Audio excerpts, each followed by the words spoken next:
이어서 오늘 아침 신문 보겠습니다. 먼저 동아일보입니다. 코로나19로 취업이나 아르바이트 자리 구하기가 어려워진 청년들이 최근 지방자치단체의 코로나 단기 알바에 몰리고 있다고 합니다. 코로나 알바는 지자체의 재난지원금 지급이나 소상공인 지원 같은 각종 코로나19 관련 업무를 돕는 일로 근무 기간이 짧고 단순 행정보조 업무가 대부분이라고 합니다. 하지만 당장의 생활비 마련이 급한 데다 자칫 경력 단절이 생길 수 있다는 우려에 일부 지자체의 경우에 경쟁률이 10대 1을 넘길 정도로 지원자가 많다는데요. 부산의 한 주민센터에는 2개월짜리 단기 인턴을 뽑는데 3천여 명이 몰렸다고 합니다.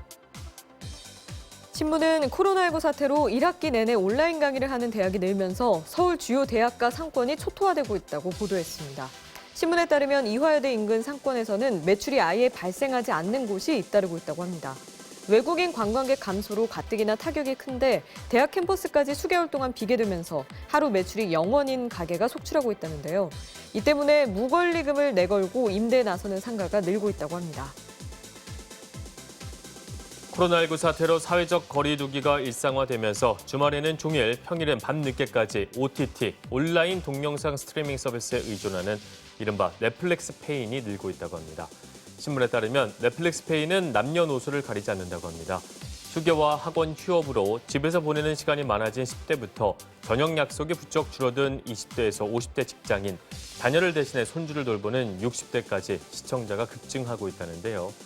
넷플릭스뿐 아니라 다른 서비스에 두루 가입해 비용 부담이 커진 사람도 적지가 않은데 이 때문에 일부는 온라인에서 모르는 사람과 정액료를 나눠내고 계정을 공유한다고 합니다.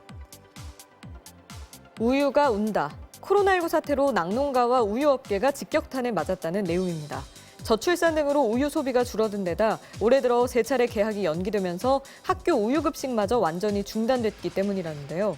3월과 4월 2달간 국내 우유업계가 급식 시장에 납품하지 못해 재고로 쌓인 우유만 10,000톤으로 추정되는데 이렇게 잉여유가 늘어나고 재고 물량이 마트로 넘어오면서 가격 할인 출혈 경쟁이 심화하면 전체 우유업계와 낙농 기반이 붕괴될 수 있다는 우려도 나온다고 합니다.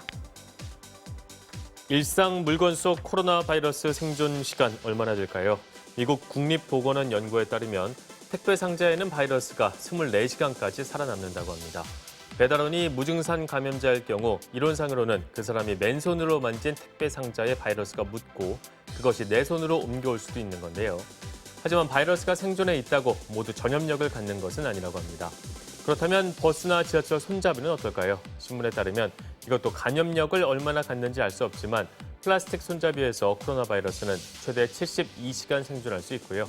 마트에서 사용하는 카트 손잡이나 엘리베이터 버튼 같은 금속 표면에서는 바이러스가 대개 48시간 생존하는 것으로 추정된다고 합니다. 코로나19 사태로 전 세계 스포츠 이벤트가 중단되자 선수들이 e스포츠로 모여들고 있다고 합니다. 남자 테니스 세계 랭킹 2위인 나달 등 정상급 테니스 선수 32명은 다음 주 월요일부터 사흘간 라켓 대신 게임 패드를 잡고 가상현실 기반의 비디오 게임에서 승부를 가린다고 합니다. 국내 한 게임사가 한국 프로축구연맹과 함께 지난 주말 연 K리그 랜선 대회도 팬들의 반응이 기대 이상이었다는데요. 스포츠 경기에 목말랐던 팬들이 e스포츠로 모여들자 모든 경기가 TV로 중계되고 대기업이 스폰서로 참여하는 등 기업과 방송사도 관심을 보이고 있다고 합니다. 아침 신문 살펴봤습니다.